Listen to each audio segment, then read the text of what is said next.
mais variedades. Especial Casa Cor Ceará 2023. Oferecimento Fortlands Home Design. Mobiliar a sua casa é contar a sua história. Grupo Brava, há 10 anos, construindo com rapidez e perfeição. Fina Casa Revestimentos. Você nos conta a sua história, nós te ajudamos a construí-la.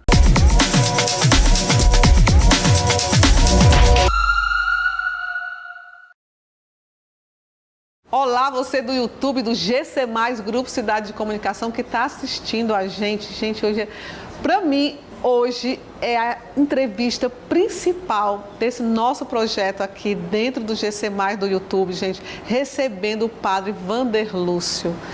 Padre, que bênção receber o Senhor, Padre. Uma alegria estar aqui com você, compartilhando esse momento. Padre, é um prazer enorme receber o Senhor aqui. E o Senhor faz um trabalho lindo dentro do Grupo Cidade de Comunicação, na 89 FM, Padre, como Terço da Misericórdia. E eu gostaria que o Senhor falasse um pouco desse trabalho. Uma oportunidade que o Grupo Cidade nos deu, e todos os dias, de segunda a sexta-feira, a gente está lá com o terço aqui na mão, né, rezando às 3 horas da tarde, que é a hora da misericórdia, a hora que nosso Senhor Jesus Cristo morreu por todos nós. E como eu digo no programa, é um momento que a gente para, que a gente desacelera, é um oásis. Nosso dia a dia é tão corrido, né? A nossa rotina é tão agitada, a gente precisa dar uma paradinha, elevar o nosso coração, renovar as nossas forças para continuar a jornada, e é isso que o programa se propõe todas as tardes, segunda a sexta-feira. Qual o horário, Padre? Sempre às 3 horas da tarde. Hora da Misericórdia, Hora você da misericórdia. ouvir aí junto com o Padre Wanderlúcio. Padre, e assim, qual a diferença da gente rezar e orar? Olha, em fundo é praticamente a mesma coisa, porque quem reza, ora. A reza, ela se atribui mais a uma oração de repetição, como por exemplo o terço. Eu rezo o terço, eu vou repetindo aqui, é uma oração mental. Ela vai aperfeiçoando a minha concentração. Eu posso rezar da boca para fora, mas eu posso rezar com o coração. E aí eu já estou em estado de oração.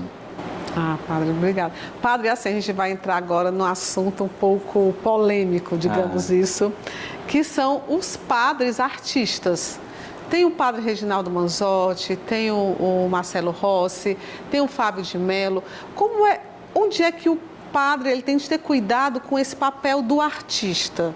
Como é que os padres lidam com isso e a igreja também? A igreja é muito tranquila, né? O mais importante é a pessoa ter consciência do seu chamado, da sua missão, do seu primeiro chamado, ser padre. Eu sou padre e jornalista, mas o jornalismo para mim ele é um acessório, né? Ele é uma coisa secundária, que tem um valor enquanto se está a serviço. Me ajuda muito para fazer uma assessoria de imprensa, para escrever. Tem irmãos no sacerdócio que têm outros dons. Nós temos padres cientistas, temos padres médicos, temos padres das mais diversas situações, padres administradores, padres advogados, né? E tem os padres artistas. Talvez esses estão no holofote pela própria missão que exigem, né? Mas isso foi muito comum e existe desde o início da igreja, os padres cantores, né? Com certeza. Esses são os da era moderna, mas desde o início, né, a igreja, por exemplo, sempre teve uma grande dedicação na música e ajudou na evolução da música, da arte. Ao longo da história tivemos padres escritores, padres pintores, padres arquitetos que deixaram grandes monumentos para a humanidade inteira, não só a nível de igreja.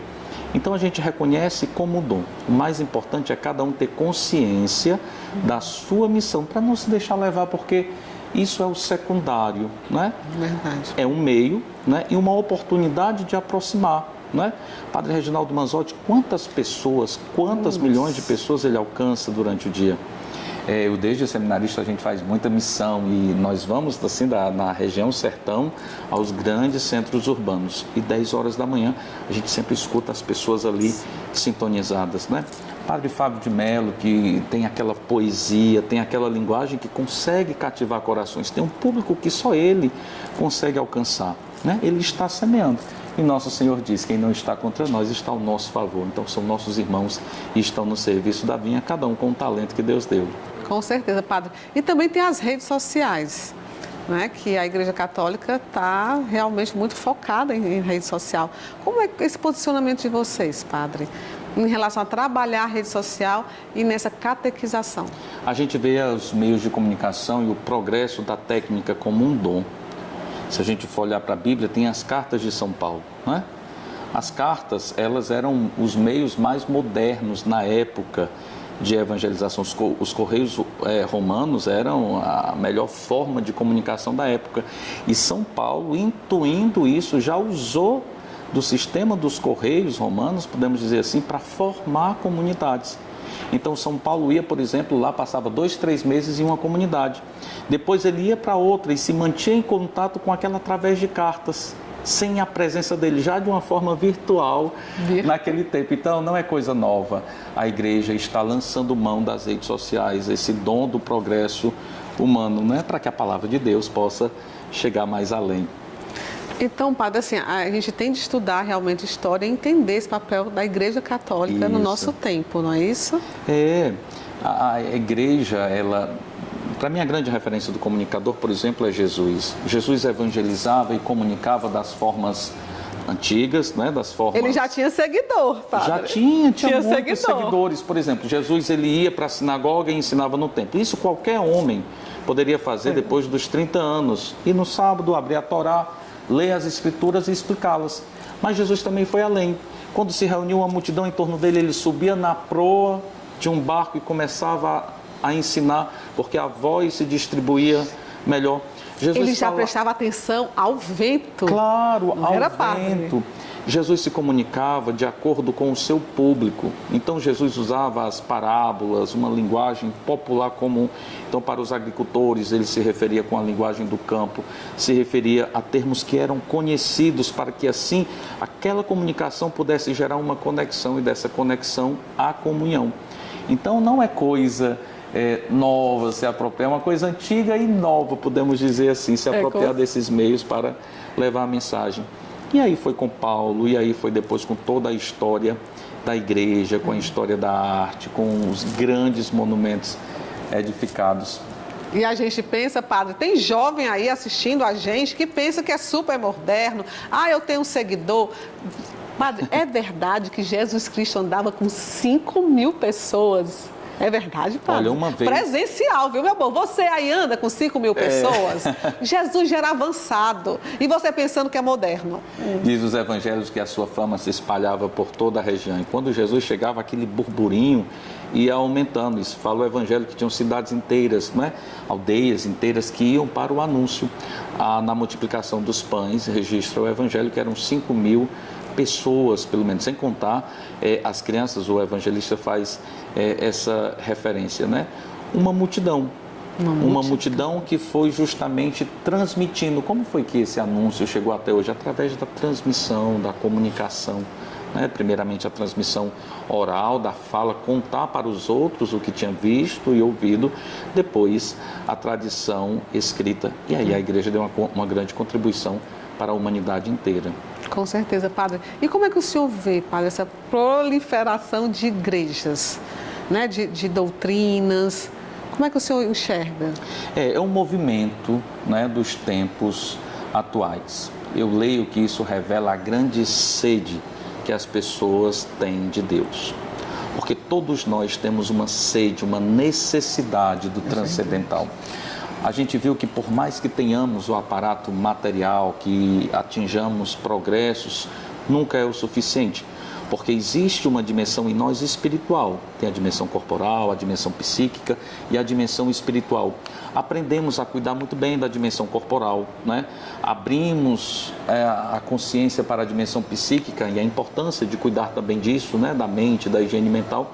Mas tem uma outra dimensão que as pessoas estão retomando agora, que é a espiritual. Por isso elas buscam, elas procuram o engajamento. Muitas vezes a igreja, por não conseguir se inserir em algumas realidades, elas vão para aquilo que está mais próximo. Ao mesmo tempo, nesses mais de 2.000 anos de existência da igreja, acreditamos que é o Espírito Santo quem conduz a igreja. Deus sempre faz uma renovação, né? Se é verdade que muitas pessoas deixaram a igreja, é verdade também que muitas pessoas estão redescobrindo a sua fé. Se a gente olha para Fortaleza, a gente testemunha eventos gigantescos. Nossa. Caminhada com Maria, mais de 1 milhão de pessoas. Se a gente vai aqui para Belém, né, do Pará, o Círio de Nazaré que está acontecendo, e grandes festas maravilhosas, não é? O padre Reginaldo Mazotti, que a gente estava falando há pouco, ele faz os shows sempre na Praia de Iracema e sempre lota Uma multidão. Só se tem aquela multidão parecida no Réveillon, padre. Com aquela multidão do padre Manzotti. Padre, assim, e esse amor de Maria, né? Desse amor de mãe que a gente precisa tanto hoje. As pessoas estão cada vez mais agitadas. Depois da pandemia a gente nota esse aceleramento das pessoas, tudo é para ontem. E como é que o senhor vê esse amor de Maria, essa palavra, essa mensagem de uma mãe? A presença de Maria revela aquela beleza do gênio feminino, né?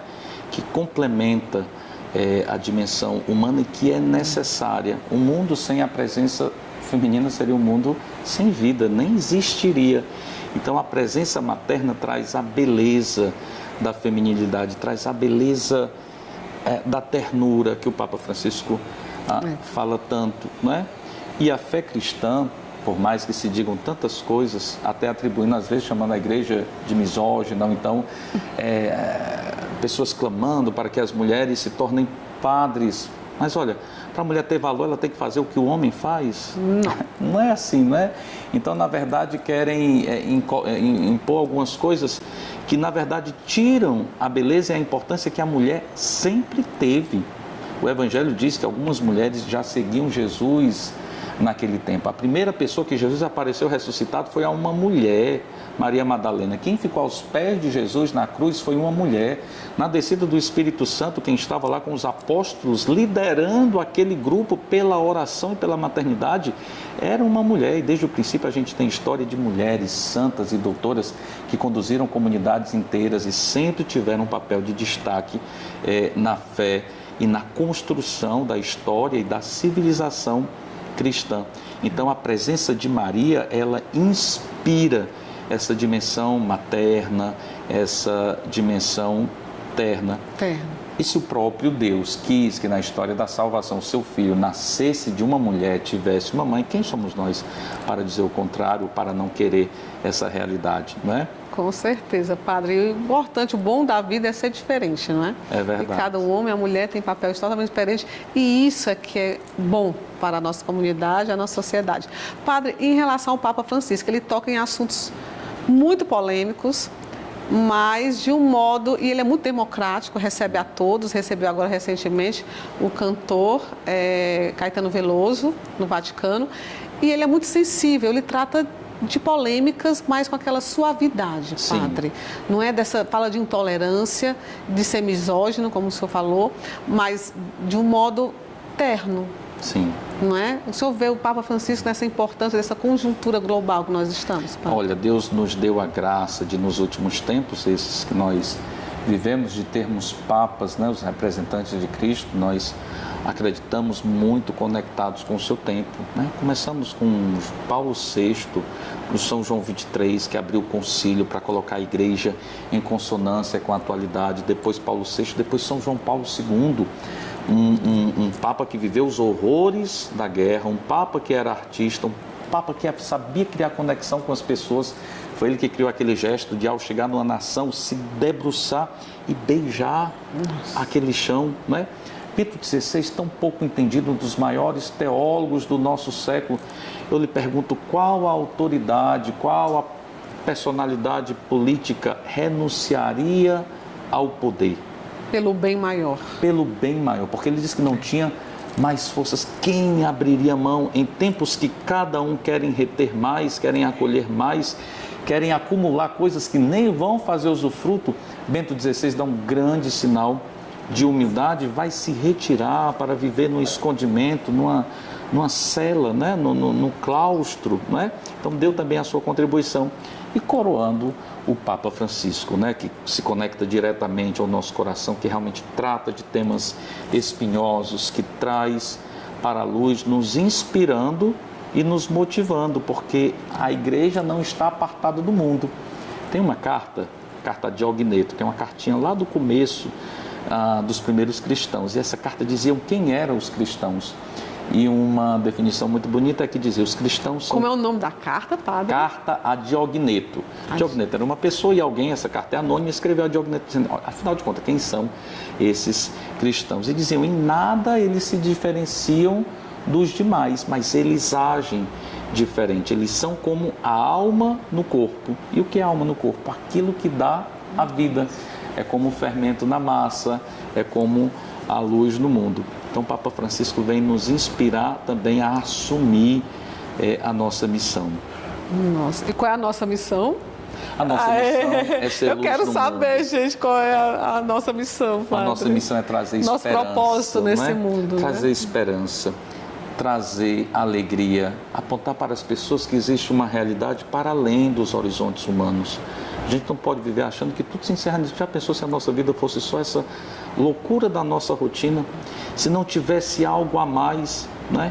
Então, fazer a gente parar, refletir que existe sim uma dimensão espiritual, né? Que é possível sim experimentar uma alegria, uma fortaleza, né? Ter uma esperança renovada. Dizem que o mal do século é a tristeza, então a gente precisa do antídoto. E o antídoto da tristeza é a alegria, mas a alegria genuína. Não é uma alegria euforia, não é um descompromisso com a realidade, mas é um estado de serenidade que me permite caminhar, sabendo em quem eu coloquei a minha esperança. Nossa, com paz e sabedoria, né? Com paz e sabedoria. Nossa, padre. E, padre, esse relativismo dos princípios, não só cristãos, mas o relativismo desses princípios até da sociedade, da construção da nossa sociedade.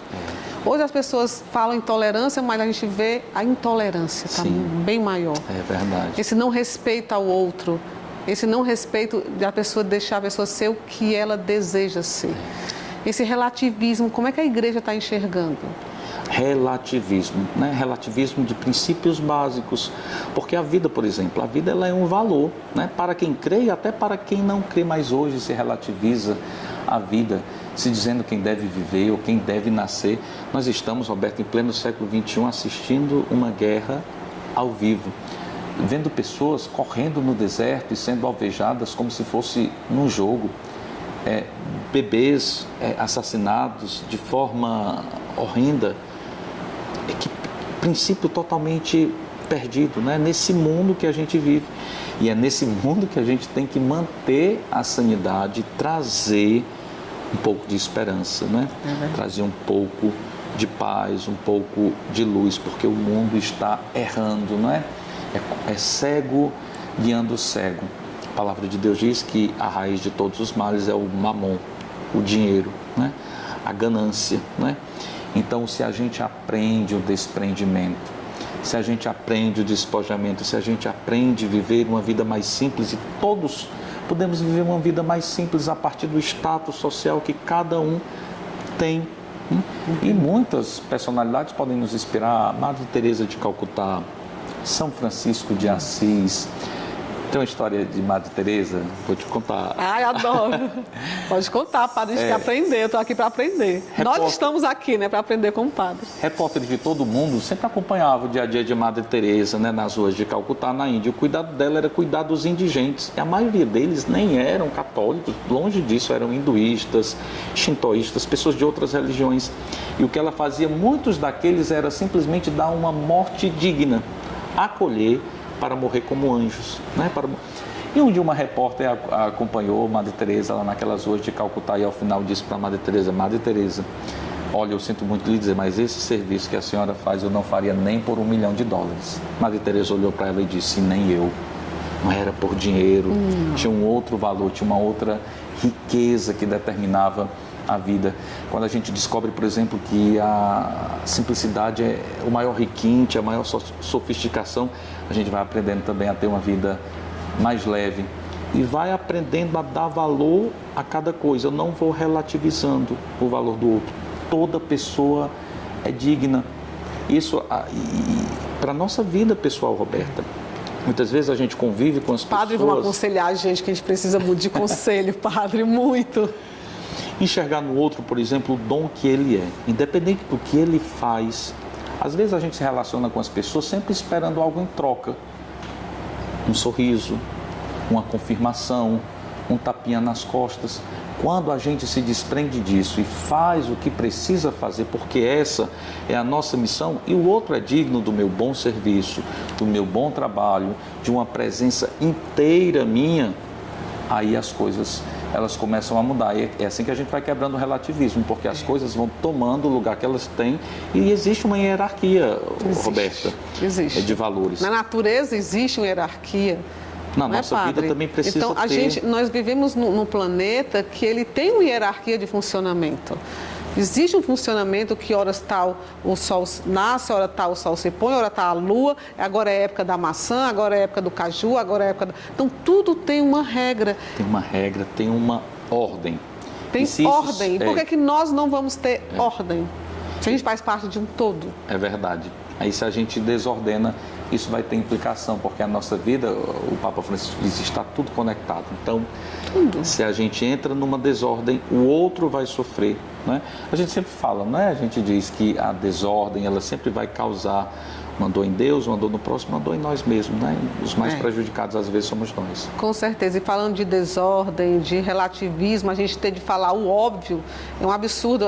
Um filósofo disse, um antigo, disse, que sociedade é essa que a gente tem de ensinar o óbvio?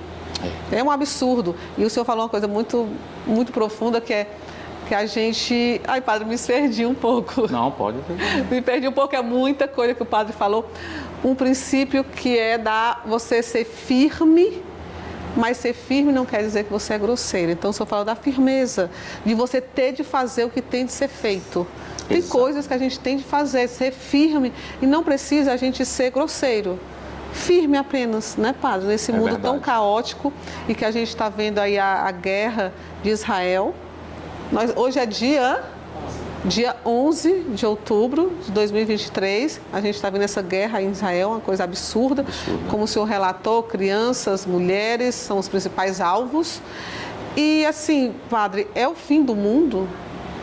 Olha, a gente vê a guerra, vimos há pouco também um terremoto no Afeganistão que matou mais de 2.000 pessoas, né? Jesus já falava disso nos evangelhos, né? Sobre os sinais dos tempos, mas ele dizia, ainda não é o fim, né? Ainda não é o fim. E é importante a gente, até para manter a sanidade, manter o equilíbrio, evitar uma visão também apocalíptica do mundo, né? Não é que seja o fim, é uma oportunidade de mudar, é uma oportunidade de recomeçar vendo tudo isso, né? E é interessante que até as pessoas falam, né, nessas realidades, já dizem, o Apocalipse, né? E relatam o Apocalipse como se fosse o livro, que é um livro bíblico, da destruição, e tem gente que nem lê, não é? Tem medo. Ele é o livro da esperança, né? É o livro da esperança, é um livro figurativo que foi escrito por São João lá no finalzinho do 1º século. Ele estava exilado na ilha de Patmos, havia uma perseguição muito grande aos cristãos por conta do império e nem tudo podia ser dito às claras e com os devidos nomes, então se escreveu nessa linguagem apocalíptica, o dragão, os selos, os animais, mas nesta história do Apocalipse quem vence é o Cordeiro. Imagina, o Cordeiro vence o dragão.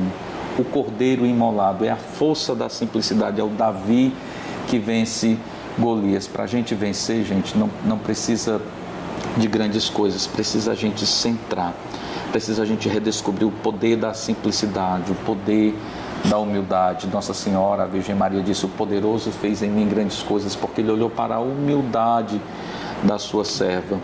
A gente vê as pessoas guerreando porque falta a simplicidade, elas querem ser como Deus, elas querem ter poder, elas querem ter mais prestígio, elas querem ser honradas.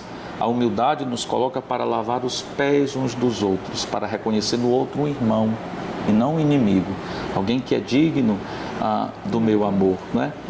Então, esse tempo a gente precisa redescobrir, nesse tempo de guerra, como levar a paz, né? Ou como mudar o mundo. Porque às vezes, Roberto, a gente se angustia, né? A gente pega um celular e começa a subir o feed, é só miséria, né? Violência e tudo. Uma vez perguntaram também para a Madre Teresa, como mudar o mundo, como transformar o mundo. E ela olhou e disse, comece transformando o seu coração. Comece indo para a sua casa e amando os seus. Às vezes a gente se preocupa com a guerra lá fora. E dentro de casa é um promotor de guerra. Trata os outros com um tom de voz alto. Ai, meu Deus, agora o padre foi profundo. Você aí de casa. Não respeita os subordinados, aqueles que estão sob as suas ordens, né? Um funcionário, um empregado, alguém do status social menor. a guerra começa aí, né? A guerra começa com a indiferença, né? Com os pobres, com os mais necessitados, para dizer, um mundo novo só é possível a partir de corações novos, de corações E a gente renovados. trazer a autorresponsabilidade, né, Paulo? A gente ter a autorresponsabilidade e não se preocupar, às vezes, tanto com o processo do outro, se preocupe mais com o seu processo. Isso. Então, se preocupando com o nosso processo, o bem das nossas famílias, Porque cada um cuidando de si, já melhora o mundo, né, Paulo? O Evangelho tem regras muito bonitas, né, esses ensinamentos, que às vezes a gente se preocupa e enxerga, né, o cisco no olho do outro, mas deixa passar uma trave no nosso, né? Então, como é importante, né, o autoconhecimento, uma reflexão sincera acerca de si. Né? Padre, a gente veio de uma pandemia, né? Passamos por uma pandemia, muitas pessoas, a ansiedade.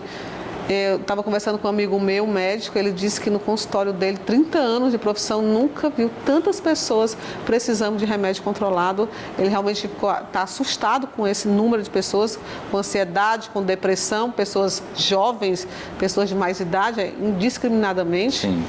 E também agora a gente vê essa guerra, esse anúncio do fim do mundo, muitas pessoas, essa visão apocalíptica do que a gente está passando.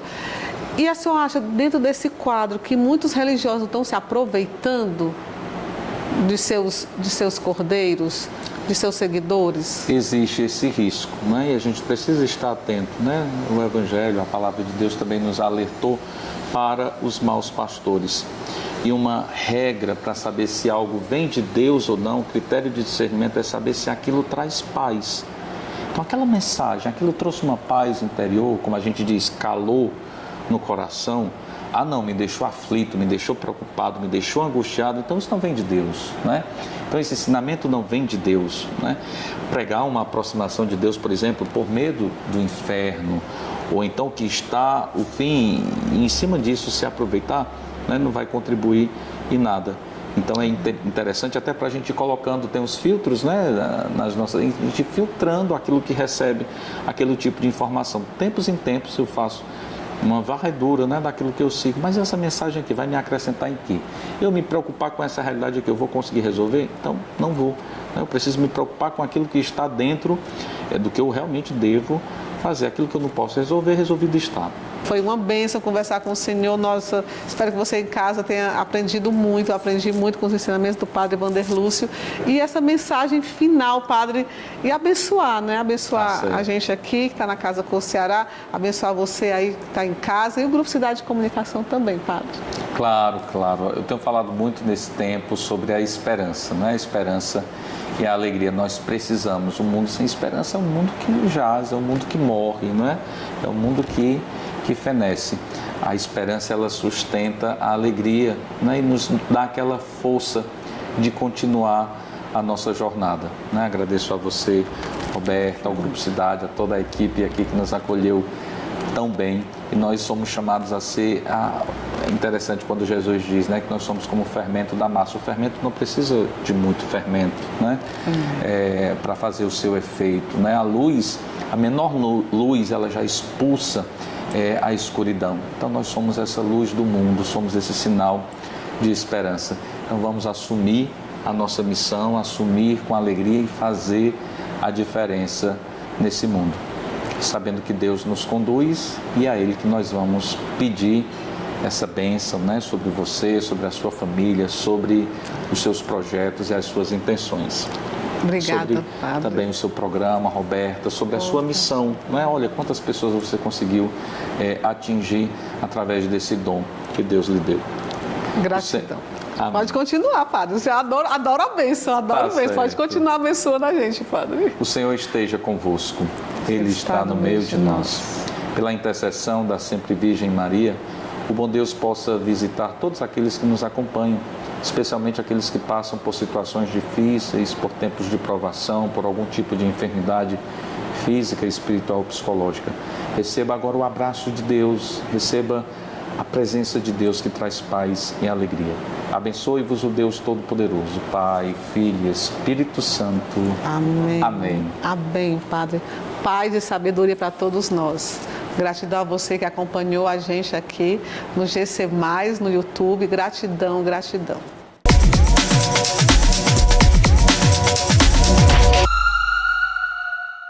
Mais variedades, especial Casa Cor Ceará 2023. Oferecimento Fortlands Home Design. Mobiliar a sua casa é contar a sua história. Grupo Brava, há 10 anos, construindo com rapidez e perfeição. Fina Casa Revestimentos. Você nos conta a sua história, nós te ajudamos a construí-la.